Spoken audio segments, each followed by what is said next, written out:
Heart attack આજકાલનો જે સમય ચાલી રહ્યો છે, પહેલાં એવું હતું કે થોડીક આધેડ ઉંમર થાય ત્યારબાદ મેજોરિટીમાં હાર્ટ એટેક જોવા મળતા હતા. પણ હવે કેવું છે કે કોઈ પણ ઉંમરે હાર્ટ એટેક આવી શકે છે. ઇવન તમે યુવાન હોવ ત્યારે પણ હાર્ટ એટેક આવી શકે છે. ઘણીવાર તો બચ્ચાઓમાં પણ હાર્ટ એટેક આવી જાય છે. હાર્ટ એટેક આવવાના ઘણા બધા કારણો છે. તમારી અનિયમિત જીવનશૈલી, તમારો ખોરાક, તમારા ન્યુટ્રિશનનો અભાવ, વધુ પડતું ધૂમ્રપાન અથવા તો વધારે પડતું હાઈ બ્લડ પ્રેશર, મોટાપો, ઘણા બધા રીઝનો છે જેના કારણે આપણને હાર્ટ એટેક આવી શકે છે. તો ઘણીવાર કેવું થાય કે તમે આ હાર્ટ એટેકના જે લક્ષણો દેખાતા હોય છે એને ઝડપથી ઓળખી શકો તો તમે એનું નિદાન ચાલુ કરી શકો છો અને તમે હાર્ટ એટેકથી જીવ ગુમાવવાથી બચી પણ શકો છો. પણ કન્ફ્યુઝન ત્યારે થાય છે કે લક્ષણો કેવા જોવા મળે.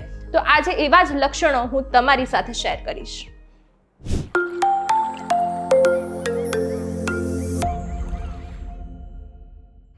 Hello guys and girls, VTVGujarati.com પર આપ સૌનું સ્વાગત છે. હાર્ટ એટેકના લક્ષણોની આપણે વાત કરી રહ્યા છે. તો સૌથી પહેલાં તો જે લક્ષણ જોવા મળે છે, તમારી છાતીમાં તમને એવું થાય કે બળતરા છે. ઘણીવાર તમને એવું ફીલ થઈ જતું હોય કે દુખાવો કે જે ભારેપણું લાગતું હોય અથવા જે બળતરા થતી હોય તમને એવું લાગતું હોય કે નોર્મલ એસિડિટી છે. પણ તમને જો કોઈ પણ કારણો વગર આવું ફીલ થાય એટલે કે છાતીમાં દબાણ, બળતરા કે ભારેપણું ફીલ થાય તો એને હાર્ટ એટેકના લક્ષણો સમજી શકાય અને તરત જ તમારા એક્સપર્ટનો સંપર્ક પણ કરવો જોઈએ.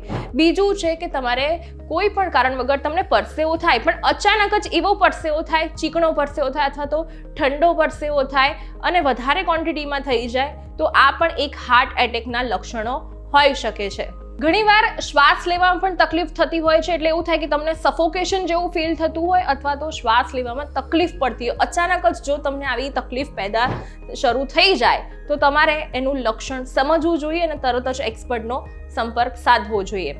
આ સાથે ઘણીવાર ચક્કર પણ આવી જતા હોય છે. તમને એવું લાગે કે સામાન્ય ડિહાઇડ્રેશન થઈ ગયું હશે કે પણ મનથી આવું મનગઢંત વાતો સમજીને એને અવોઇડ કર્યા કરતાં જો તમને ખરેખર ચક્કર આવી જતા હોય અથવા તો અશક્તિ જેવું ફીલ થતું હોય ને કંઈક ગડબડ લાગતી હોય તો તરત જ તમારે એક્સપર્ટનો સંપર્ક કરી લેવો જોઈએ. આ સાથે હાર્ટ એટેકના લક્ષણોમાં તમારું જડબું છે, હાથ છે, પીઠ છે, આવા અમુક અંગો છે એમાં જકડન તમને ફીલ થતી હોય છે કે જકડાઈ ગયું હોય કે ખાલી ચડી ગયું એવું ફીલ થતું હોય. અને ઘણીવાર આ જે જકડન છે જે ધીમે ધીમે શરીરમાં ફેલાતી પણ હોય છે. તો તમને જો આવી વિચિત્ર ફિલિંગ આવે કે આ વિચિત્ર રીતનો દુખાવો છે જે તમને રૂટીનમાં નથી થતો હતો તો તમારે ચોક્કસથી એક્સપર્ટનો સંપર્ક કરવો જોઈએ અને એનું તમે ફટાફટથી જો ઈલાજ કરાવશો તો તમારો જીવ પણ બચી શકે અને હાર્ટ એટેકના ચાન્સીસ જે છે એમાં સર્વાઈવ કરવાના ચાન્સીસ તમારા વધી જશે. તેથી આજે જ તમે આ લક્ષણોને ઓળખજો.